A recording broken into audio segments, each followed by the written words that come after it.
Hello, नमस्कार दोस्तों। आशा करता हूँ आपकी तैयारी बहुत ही अच्छी चल रही होगी और आप तैयारी को बेहतर से बेहतर कर रहे होंगे। आज हम आपके लिए जो पॉलिटिकल साइंस, जिनकी सब्जेक्ट पॉलिटिकल साइंस है, उनका पेपर 6 जुलाई को है, उनके लिए हम रिवीजन के लिए हम क्लास लेके आए हैं। आज की क्लास में जो सेकंड पेपर में निर्वाचन आयोग, वित्त आयोग एवं लोक सेवा आयोग और अन्य आयोग हैं, उनसे जो प्रश्न बनेंगे उन प्रश्नों को लेकर आए हैं हम, जो हुबहू आपकी क्लास में ऐसे ही छपने वाले हैं। ये सभी प्रश्न लेके आए हैं, वो सभी प्रश्न आपके लिए जो प्रीवियस ईयर परीक्षा में अब तक की जितनी भी परीक्षाएं हुई हैं उन सभी परीक्षाओं में पूछे गए प्रश्न हैं। कोई भी प्रश्न ऐसा नहीं है जो परीक्षा में पूछा नहीं गया हो। तो जितनी भी परीक्षाएं हुई हैं उन सभी परीक्षा में पूछे गए प्रश्न हैं, जो निर्वाचन आयोग के बारे में, वित्त आयोग के बारे में जो भी प्रश्न पूछे गए हैं वो सभी अति महत्वपूर्ण प्रश्न लेके आए हैं। हम निर्वाचन आयोग, वित्त आयोग और अन्य आयोग हैं, उन सभी की क्लास हम 2 क्लास में पूरी कर देंगे। जितने भी क्वेश्चन हैं हम आपके लिए 2 क्लास में पूरे क्वेश्चन करा दिए जाएंगे। आपका रिवीजन, फास्ट रिवीजन करा रहे हैं हम आपके लिए, जिसमें आपको अति महत्वपूर्ण क्वेश्चन मिलने वाले हैं जो आपके लिए रामबाण साबित होंगे। जो भाई हमारे जीके गुरु ट्रिक्स चैनल के साथ नए जुड़े हैं उनसे प्लीज़ रिक्वेस्ट है वो चैनल को सब्सक्राइब करें और अधिक से अधिक शेयर करें। और जिन भाइयों ने हमारा चैनल सब्सक्राइब कर रखा है उनके लिए बहुत बहुत धन्यवाद। दोस्तों, अगर आपको वीडियो पसंद आए तो एक लाइक ज़रूर दबाएं। हम आपके लिए इतना अच्छा कंटेंट लेके आ रहे हैं तो प्लीज़ एक लाइक तो ज़रूर बनता है। दोस्तों, एक लाइक ज़रूर दबाएं। आज की क्लास को शुरू करते हैं। आज की क्लास का पहला प्रश्न आपकी स्क्रीन पर है। कथन और कारण दे रखे हैं। अब कथन और कारण दे रखे हैं, पूछा गया है। अब कथन दे रखा है आपका, भारतीय संविधान के अनुच्छेद 312 के अनुसार राज्यसभा नवीन अखिल भारतीय सेवाओं का सृजन कर सकता है। हाँ दोस्तों, बिल्कुल सही है अब कथन तो। अब कारण दे रखा है, राज्यसभा राष्ट्र हित को परिभाषित करने का उचित स्थान है। कारण भी सही है और व्याख्या भी सही कर रहा है। तो ए और आर दोनों सत्य हैं, आर ए की सही व्याख्या भी करता है। तो इसमें आपका ऑप्शन ए पे ही दे रखा है, तो ऑप्शन ए आपका सही जवाब हो जाएगा। अगला सवाल है आपका, ये क्वेश्चन दोस्तों यूपीएससी जीडीएस की 2021 की परीक्षा होती उसमें आया था।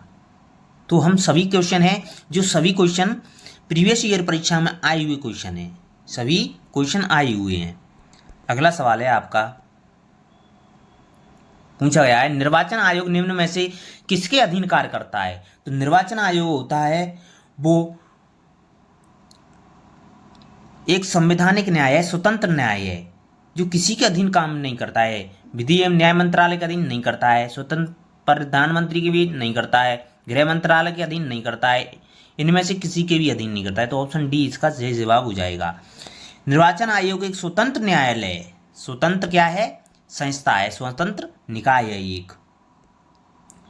यह किसी के अधीन काम नहीं करता है, स्वयं के अधीन ही काम करता है निर्वाचन आयोग।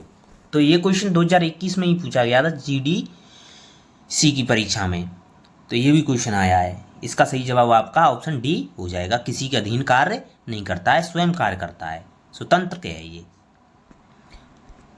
अगला सवाल है आपका, इसकी व्याख्या देखना चाहते हैं तो आपको टेलीग्राम चैनल पर पीडीएफ मिल जाएगी। जो भाई हमारे टेलीग्राम चैनल को ज्वाइन करना चाहता है वो वीडियो के डिस्क्रिप्शन में जाए और टेलीग्राम चैनल की लिंक पर क्लिक करे, टेलीग्राम चैनल को भी ज्वाइन कर सकता है, जिस पर आपको पीडीएफ और महत्वपूर्ण जानकारियाँ मिलती रहेंगी।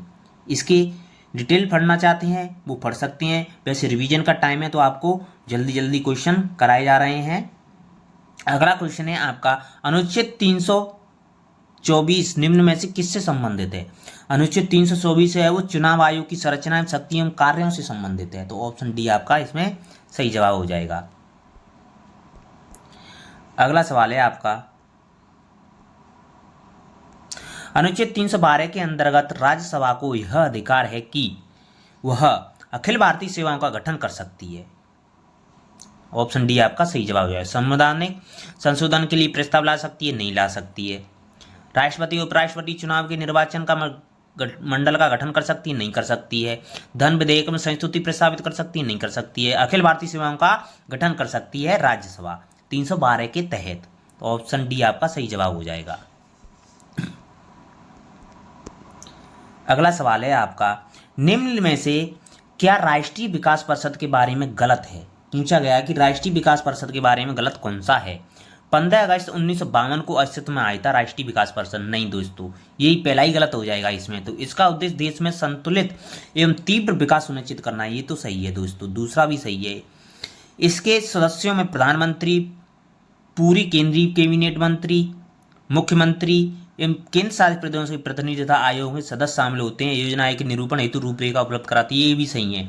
केवल ए ऑप्शन गलत है, तो ए ऑप्शन आपका सही जवाब हो जाएगा। तो राष्ट्रीय विकास परिषद की स्थापना की 6 अगस्त 1952 को की गई थी, 15 अगस्त को नहीं की गई थी, ये 6 अगस्त को की गई थी। तो ऑप्शन ए आपका सही जवाब हो जाएगा। अगला सवाल है आपका, निम्न में से कौन सी एक स्वतंत्रता भारतीय संविधान के द्वारा प्रत्याभूत नहीं है? प्रत्याभूत नहीं है। भारत के भू क्षेत्र पर कहीं भी बिना रोक टोक के घूमने की स्वतंत्रता, ये तो दोस्तों पहले से ही है। संपत्ति रखने, प्राप्त करने, बेचने की स्वतंत्रता, यही नहीं है। तो ऑप्शन डी बी आपका सही जवाब हो जाएगा। अगला सवाल है आपका, निम्न में से कौन सा एक नीति आयोग का लक्ष्य नहीं है? पूछा गया है कि नीति आयोग का कौन सा लक्ष्य नहीं है।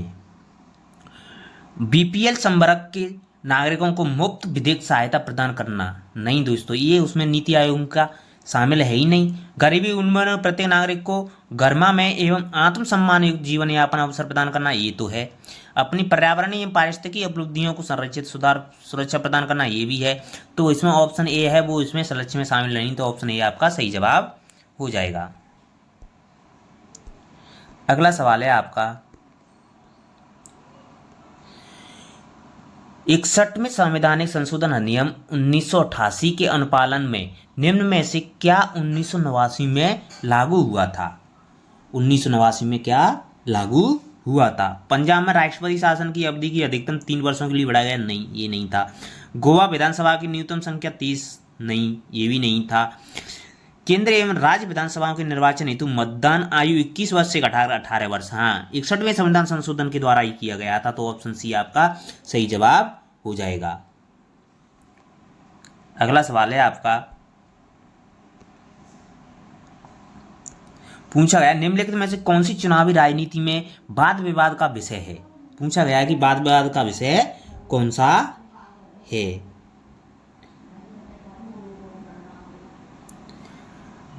निम्नलिखित में से पूछा है वाद विवाद का विषय कौन सा है? इलेक्ट्रॉनिक मतदान मशीन, हाँ दोस्तों, ये वाद विवाद का विषय होता है। एक राष्ट्र एक चुनाव, ये भी वाद विवाद का विषय होता है। एक सदस्यीय निर्वाचन आयोग, ये भी वाद विवाद का कारण होता है। स्थानीय चुनाव लड़ने के लिए 2 बच्चों के मानक को प्रारंभ करना, ये भी होता है। तो सभी हैं इसमें, तो इसमें हो जाएगा आपका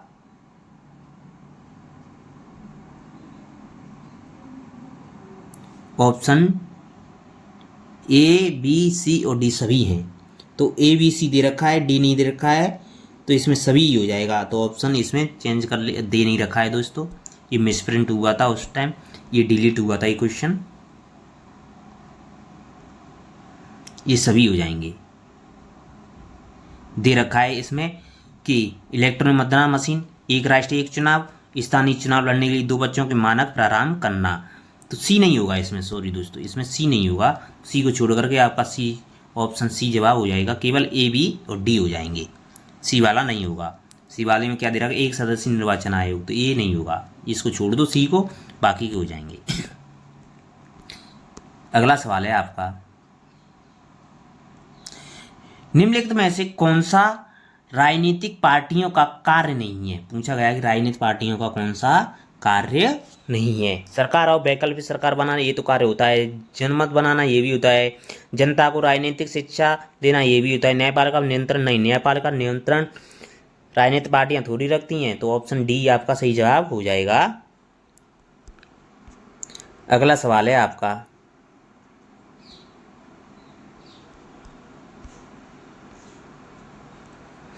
निम्नलिखित में से कौन सा भारत में अभी के चुनाव राजनीति का अभिलक्षण नहीं है?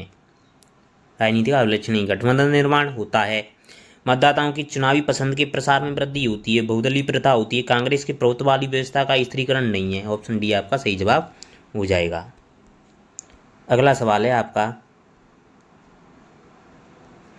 चुनाव आयोग भारत के संविधान के अनुच्छेद 324 के द्वारा प्राप्त चुनावों के अधीक्षण, निर्देशन एवं नियंत्रण की शक्ति कब से लागू हुई थी? तो ये 26 नवंबर 1949 से लागू हुई थी। ऑप्शन डी आपका सही जवाब हो जाएगा।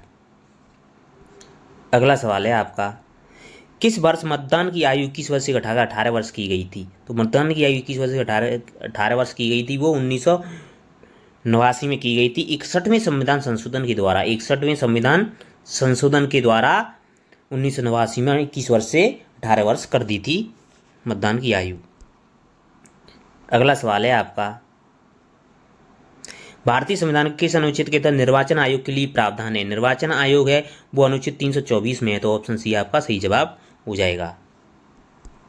अगला सवाल है आपका, भारत के निर्वाचन आयोग का प्रावधान किस अनुच्छेद में? अनुच्छेद 324 में। ये अलग परीक्षा में आया है दोस्तों, यूपीपीजीटी 2021 में आया है। ऑप्शन ए हो जाएगा आपका सही जवाब। अगला सवाल है आपका,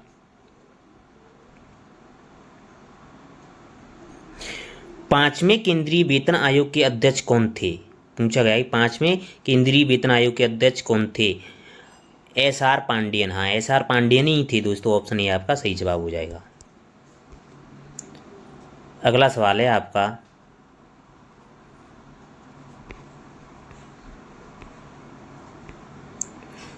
जो 7वां वेतन आयोग है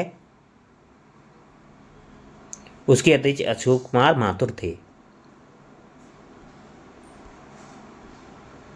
अगला सवाल दे रखा है आपका, निम्न में से किस संविधान संशोधन अधिनियम द्वारा मतदान की आयु 21 वर्ष से घटाकर 18 वर्ष की? 61वां संविधान संशोधन। ऑप्शन बी आपका सही जवाब हो जाएगा। अगला सवाल है आपका, भारत के संविधान निर्माण के समय स्थानीय शासन विषय दिया गया है। स्थानीय शासन विषय दिया गया है केंद्र सरकार को नहीं, केंद्र और राज्य सरकार को दोनों को नहीं, राज्य सरकार और राज्य सरकार को दिया गया है स्थानीय शासन विषय। ऑप्शन सी आपका सही जवाब हो जाएगा। अगला सवाल है आपका, किस वर्ष तक भारत में चुनावों की पूरी तरह से ईवीएम का उपयोग करना शुरू कर दिया था? तो ईवीएम का प्रयोग शुरू करना कर दिया था 2004 से उपयोग होना शुरू हो गया था। ऑप्शन डी आपका सही जवाब हो जाएगा। अगला सवाल है आपका, संविधान के किस अनुच्छेद के तहत प्रत्येक निवासी स्वस्थ दिमाग का वयस्क नागरिक और अपराध, भ्रष्टाचार या अवैध व्यवहार के आधार पर कानूनी रूप से प्रतिबंधित नहीं होने वाला व्यक्ति मतदान के रूप में पंजीकृत होने का हकदार है? तो अनुच्छेद 329 में नहीं है, 225 में नहीं है, 224 में भी नहीं है, 326 हो जाएगा। ऑप्शन सी आपका सही जवाब हो जाएगा। अगला सवाल है आपका, किस दशक के अंत में चुनाव आयोग ने मतदान के लिए ईवीएम का उपयोग करना शुरू कर दिया था? वो 90 के दशक में कर दिया था। ऑप्शन सी आपका सही जवाब हो जाएगा। अगला सवाल है आपका, भारत में दूसरा आम चुनाव किस वर्ष हुआ था? भारत में दूसरा आम चुनाव 1957 में हुआ था। पहला आम चुनाव हुआ था वो 1952 में हुआ था, 1952 में हुआ था। दूसरा हुआ था 1957 में हुआ था। ऑप्शन सी आपका सही जवाब हो जाएगा। अगला सवाल है आपका, किस वर्ष से भारत के निर्वाचन आयोग ने राजनीति में अपराधीकरण को रोकने के लिए राज्यसभा और लोकसभा में उम्मीदवार के लिए एक हलफनामे में आपराधिक अभियोजन विवरण, संपत्ति का विवरण एवं शैक्षणिक योग्यता दिया जाना आवश्यक है? 2000 में नहीं, 2001 में नहीं, 2002 में, 2002 में, 2003 में नहीं, तो 2002 में। ऑप्शन सी आपका सही जवाब हो जाएगा। अगला सवाल है आपका,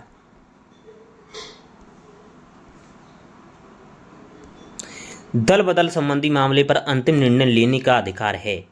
अंतिम निर्णय लेने का अधिकार निर्वाचन आयोग का नहीं है, संबंधित दल के नेता का नहीं है, सदन के अध्यक्ष का। हाँ, तो सदन के अध्यक्ष संसदीय समिति का नहीं होता है, तो ऑप्शन सी आपका सही जवाब हो जाए। सदन के अध्यक्ष का निर्णय होता है अधिकार। अगला सवाल है आपका,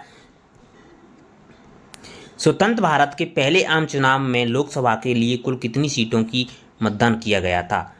489 सीटों का मतदान किया गया था। ऑप्शन बी आपका सही जवाब हो जाएगा। 25 अक्टूबर 1951 और 21 फरवरी 1952 के बीच हुए थे पहले आम चुनाव, तो जिसमें 489 सीटों का मतदान हुआ था।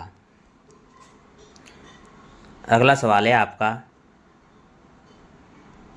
स्वतंत्रता के पश्चात पहले लोकसभा एवं विधानसभाओं के निर्वाचन में किस राज्य में गैर कांग्रेसी सरकार बनी थी? राजस्थान में नहीं दोस्तों, त्रावणकोर कोचीन में नहीं, मद्रास में भी नहीं, किसी राज्य में भी नहीं, किसी भी राज्य में भी नहीं बनी थी। राज्य में पहली गैर कांग्रेसी सरकार 1957 ईस्वी में केरल में बनी थी। किस में बनी थी? केरल में बनी थी। किस में बनी थी? केरल में बनी थी। तो इसमें केरल ऑप्शन नहीं है, तो ऑप्शन डी आपका सही जवाब हो जाएगा इसमें। अगला सवाल है आपका, संघ लोक सेवा आयोग की उत्पत्ति संबंधित है। संघ लोक सेवा आयोग की उत्पत्ति हुई थी वो 1919 अधिनियम के तहत हुई थी। ऑप्शन बी आपका सही जवाब हो जाएगा। अगला सवाल है आपका, निम्न देशों में से किसने यह एक ही प्रयास में सार्वभौम मताधिकार अपनाया था? ग्रेट ब्रिटेन ने नहीं, भारत ने, हाँ भारत ने अपनाया था एक ही प्रयास में, एक ही बार में। ऑप्शन बी आपका सही जवाब हो जाएगा। अगला सवाल है आपका, संविधान के किस अनुच्छेद द्वारा भारत के नागरिकों को वयस्क मत का अधिकार प्रदान किया गया था? अनुच्छेद 325 के द्वारा नहीं, अनुच्छेद 327 नहीं, अनुच्छेद 326 के द्वारा ही दिया गया था। ऑप्शन सी आपका सही जवाब हो जाएगा। अगला सवाल है आपका, वित्त आयोग के गठन का प्रावधान किस अनुच्छेद में निहित है? वित्त आयोग है वो अनुच्छेद 280 में है। अनुच्छेद 280 में वित्त आयोग के गठन का प्रावधान दिया गया है। तो ऑप्शन बी आपका सही जवाब हो जाएगा। अगला सवाल है आपका, भारत में वयस्क मताधिकार के लिए मूलतः 21 वर्ष की अवस्था निर्धारित थी, परंतु जब इसे घटाकर 18 वर्ष निर्धारित कर दिया गया था, किस वर्ष किया गया था?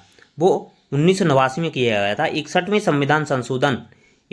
संविधान संशोधन हुआ था 1989 में। उसके तहत मतदाता की आयु 21 वर्ष से घटाकर 18 वर्ष कर दी थी। ऑप्शन सी आपका सही जवाब हो जाएगा। अगला सवाल है आपका, भारत में वित्तीय वर्ष प्रारंभ होता है, वित्तीय वर्ष पर 1 जनवरी से नहीं होता है, 1 फरवरी से नहीं होता है, 1 मार्च से नहीं होता है, 1 अप्रैल से होता है। ऑप्शन डी आपका सही जवाब हो जाएगा। अगला सवाल है आपका, संविधान के किस अनुच्छेद के तहत यह उपबंधित है कि निर्वाचक नामावली धर्म, मूल वंश, जाति या लिंग के आधार पर तैयार नहीं की जाएगी? अनुच्छेद 17 नहीं है, अस्पृश्यता का अंत है। अनुच्छेद 29 भी नहीं है, अनुच्छेद 325 है। ऑप्शन सी आपका सही जवाब हो जाएगा। अगला सवाल है आपका, वोट देने का अधिकार एक सामाजिक अधिकार है? नहीं। व्यक्तिगत अधिकार है? नहीं। संवैधानिक अधिकार है? हाँ दोस्तों, ऑप्शन सी आपका सही जवाब हो जाएगा। अगला सवाल है आपका, किस संविधान संशोधन अधिनियम के द्वारा भारतीय नागरिक के लिए मतदान की उम्र 18 वर्ष की गई थी? 21 वर्ष से 18 वर्ष की गई थी। वो 61वें संविधान संशोधन के द्वारा की गई थी। 61वां संविधान संशोधन 1989 में हुआ था। ऑप्शन ए आपका सही जवाब हो जाएगा। अगला सवाल है आपका, किस संविधान संशोधन अधिनियम द्वारा वयस्क मताधिकार की आयु 21 वर्ष से घटाकर 18 वर्ष की गई थी? अलग अलग परीक्षा में आया है दोस्तों ये क्वेश्चन। तो 61वां संविधान संशोधन, ऑप्शन सी आपका सही जवाब। अगला सवाल है आपका, भारतीय संविधान के किस अनुच्छेद में धन विधेयक को परिभाषित किया गया? धन विधेयक की परिभाषा दी गई है 110 में। अनुच्छेद 110 में धन विधेयक की परिभाषा दी गई है। ऑप्शन ए आपका सही जवाब हो जाएगा। अगला सवाल है आपका, धनानुदान की मांग में प्रतीकात्मक कटौती प्रस्ताव का उद्देश्य क्या होता है? उद्देश्य होता है वो आपका सरकार की किसी विशेषज्ञ नीति का विरोध नहीं होता है, सार्वजनिक व्यय की किफायती का सुझाव नहीं होता है, कोई विशेष शिकायत अभिव्यक्ति करना होता है। ये हो जाएगा ऑप्शन सी आपका सही जवाब। अगला सवाल है आपका, भारत के किस प्रदेश में अनुसूचित जनजातियों के लिए सर्वाधिक सीटें आरक्षित हैं? राजस्थान में नहीं है, उड़ीसा में भी नहीं है, बिहार में भी नहीं है, मध्य प्रदेश में है। ऑप्शन बी डी आपका सही जवाब हो जाएगा। मध्य प्रदेश में है वो सर्वाधिक सीटें, 5 आरक्षित सीटें हैं। ऑप्शन बी आपका सही जवाब हो जाएगा। अगला सवाल है आपका, भारतीय संविधान का कौन सा अनुच्छेद वित्त आयोग के गठन से संबंधित है? वित्त आयोग का गठन है वो अनुच्छेद 280 में है। ऑप्शन ए आपका सही जवाब हो जाएगा। जिन भाइयों ने अभी तक लाइक का बटन नहीं दबाया है वो प्लीज लाइक का बटन जरूर दबाएं। अगला सवाल है आपका,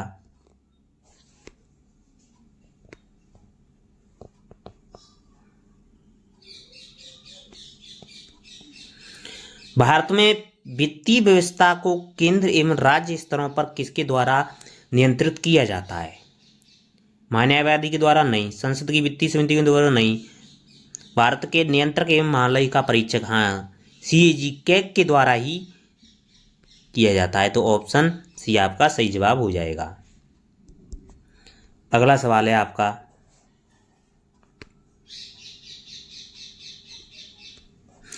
अब तक गठित विभिन्न वित्त आयोगों के अध्यक्ष पद पर निम्नलिखित में से कौन से व्यक्ति नहीं रहे हैं?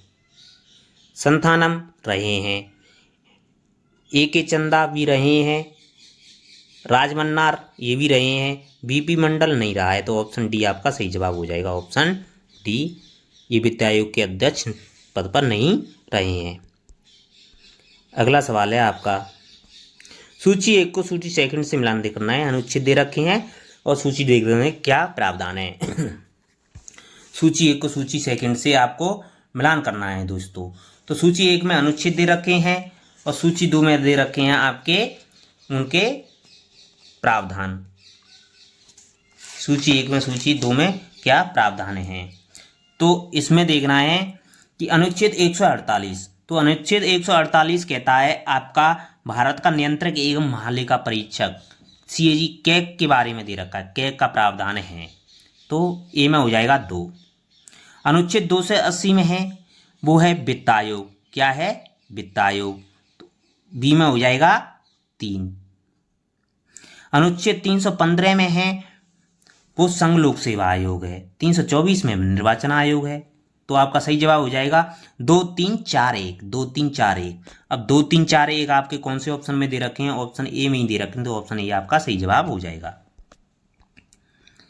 अगला सवाल है आपका, भारत में शब्द घाटा वित्तीयन को सर्वप्रथम निम्नलिखित में से किसके द्वारा परिभाषित किया गया था? घाटा वित्तीयन को किसके द्वारा परिभाषित किया गया था?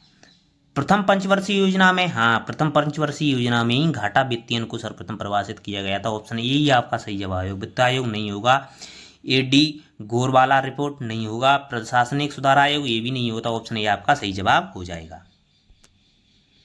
अगला सवाल है आपका,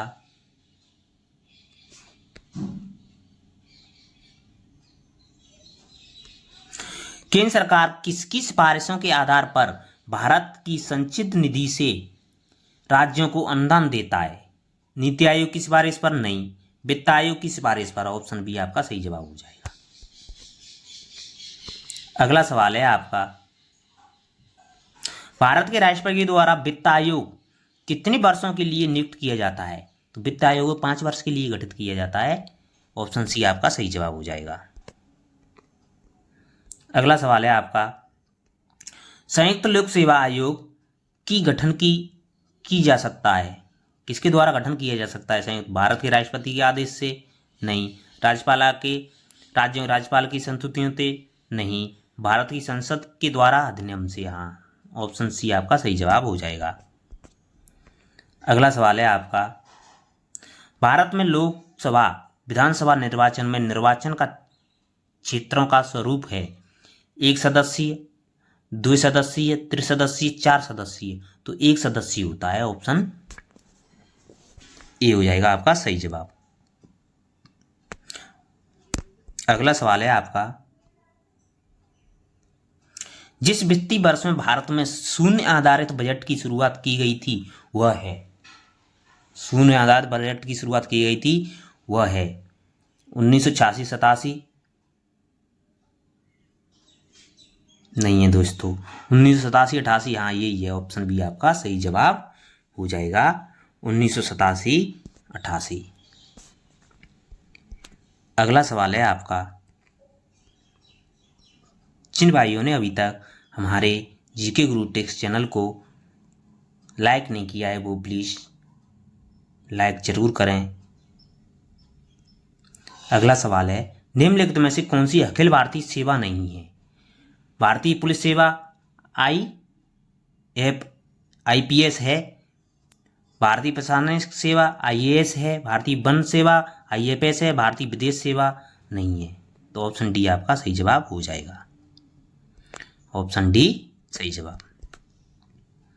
अगला सवाल है आपका,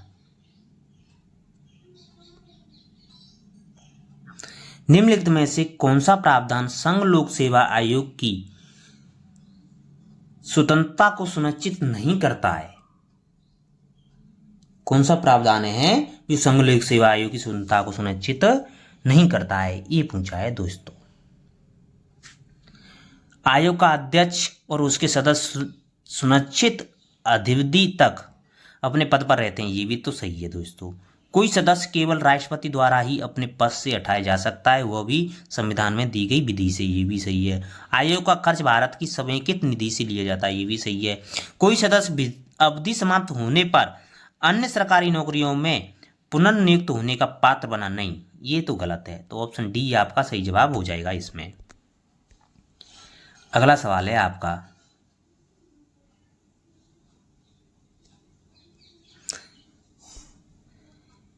UPSC संघ लोक सेवा आयोग UPSC का कार्य निम्नलिखित में से कौन सा नहीं है? पूछा है कौन सा UPSC का कार्य नहीं है? संघीय सरकार को भर्ती पद्धति से संबंधित सभी मामलों पर और सिविल सेवा में नियुक्तियां करने में जिन सिद्धांतों का पालन करना है उन पर परामर्श देना है। हाँ दोस्तों, ये तो होता है। पदोन्नति के लिए अभ्यर्थियों की उपयुक्तता पर सरकार की परामर्श देना है, ये भी सही है। सिविल सेवकों को प्रभावित करने वाले अनुशासन संबंधी मामलों पर सरकार को परामर्श देना, ये भी सही है। सिविल सेवकों के तबादले से संबंधित मामलों पर सरकार को परामर्श नहीं, तबादले वत नहीं। ऑप्शन डी आपका सही जवाब हो जाएगा इसमें। अगला सवाल है आपका,